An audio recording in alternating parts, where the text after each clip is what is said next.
Halo guys, perkenalkan kami dari kelompok 5 ingin mempresentasikan mata pelajarannya itu Sejarah Indonesia. Kami ingin membahas materi bab 6 yaitu dari Rengas Dengklok hingga Pegangsaan Timur. 1. Jepang bertekuk lutut. Memasuki bulan Agustus 1945, kekalahan Jepang sudah di depan mata. Hal itu diperparah dengan dibomnya dua kota Jepang dengan bom nuklir, yaitu 1. Hiroshima pada 6 Agustus dengan bom Little Boy, dan 2. Nagasaki pada 9 Agustus dengan bom Fatman. Sebenarnya hal itu belum membuat Jepang menyerah, namun yang tidak diduga, Jepang menyerang dari blok komunis Rusia yang dimulai dari semenanjung Korea. Hal ini ditakutkan Jepang karena jika komunis masuk ke Jepang, kekaisaran Jepang akan dibubarkan karena ideologi komunis menantang kerajaan. Hal ini yang akhirnya membuat Jepang memilih menyerah kepada sekutu pada tanggal 15 Agustus 1945. Kekalahan Jepang dimanfaatkan oleh para pemuda untuk mengambil kesempatan untuk mendesak para pimpinan PPKI untuk melakukan proklamasi yang dirapatkan di Lembaga Bakteriologi Pegangsaan Timur dan akhirnya ke rumah Soekarno. Terjadi perdebatan di mana golongan itu, yaitu Soekarno dan Hatta, menolak putusan pemuda untuk melakukan proklamasi dan memilih jalur rapat PPKI pada tanggal 1 Agustus. Pemuda berniat mengamankan Soekarno dan Hatta supaya tidak ikut rapat PPKI pada tanggal 16 Agustus untuk menghindari pengaruh Jepang. Mereka membawanya ke Rengas Dengklok karena untuk menghindari Jepang, dan akhirnya mereka membawa ke Rengas Dengklok Karawang.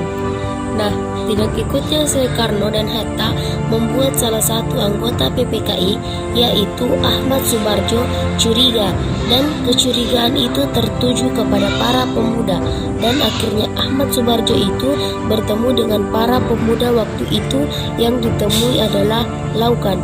Setelah terjadi perdebatan, akhirnya Ahmad Subarjo diberitahu bahwa Soekarno dan Hatta itu berada di Rengas Dengklok. Setelah itu, Soekarno dan Hatta dijemput ke rumah Laksamana Maeda untuk bertemu anggota PPKI untuk persiapan proklamasi. Namun, teks proklamasi tidak dibawa oleh Soekarno dan Hatta. Subarjo akhirnya merumuskan kembali. Jam 5.00, teks berhasil disusun dan proklamasi diadakan jam 10 pagi. Keterangan naskah di atas sudah mengalami perubahan sesuai dengan persetujuan dalam rapat, yaitu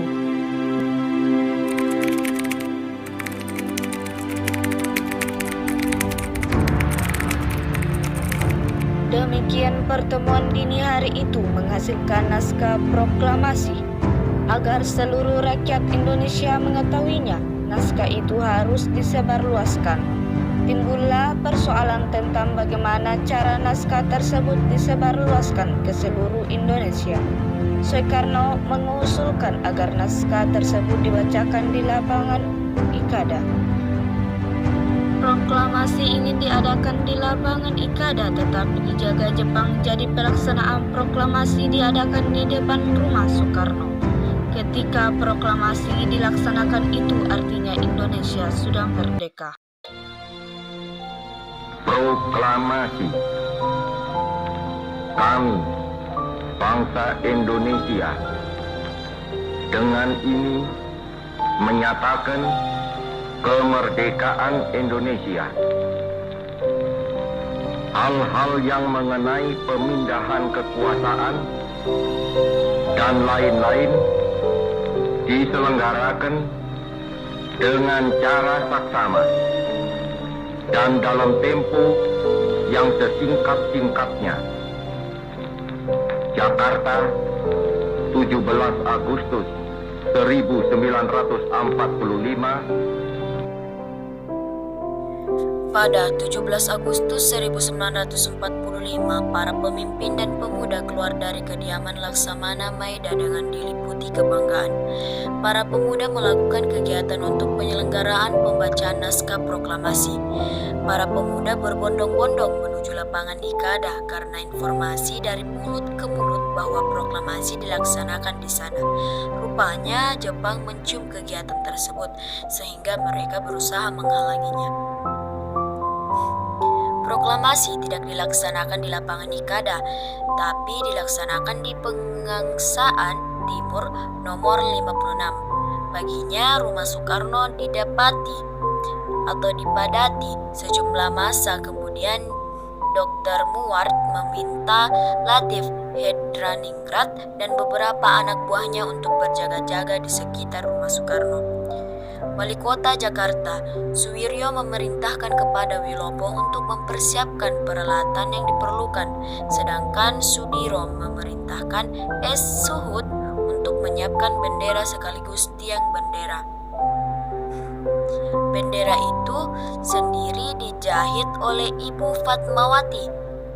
Ukurannya sangat besar yang kemudian dikenal dengan bendera pusaka. Tetapi sejak tahun 1969 tidak lagi dikibarkan melainkan diganti dengan bendera duplikat.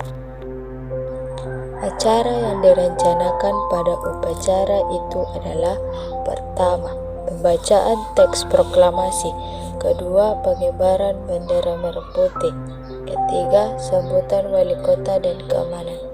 Tepat pukul 10.00 Soekarno dan Muhammad Hatta keluar ke serambi depan, diikuti oleh Ibu Fatmawati. Kemudian Soekarno membaca teks proklamasi.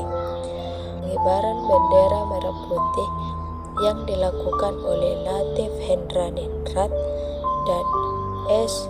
Suhut.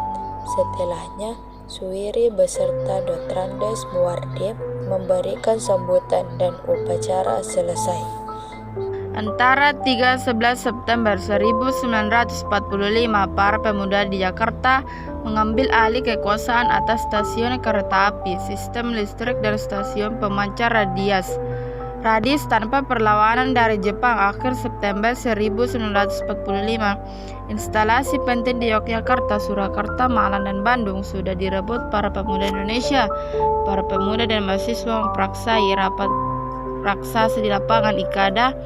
September 1945 mundur menjadi 19 September 1945. Presiden Soekarno bersedia untuk berpidato dalam rapat tersebut.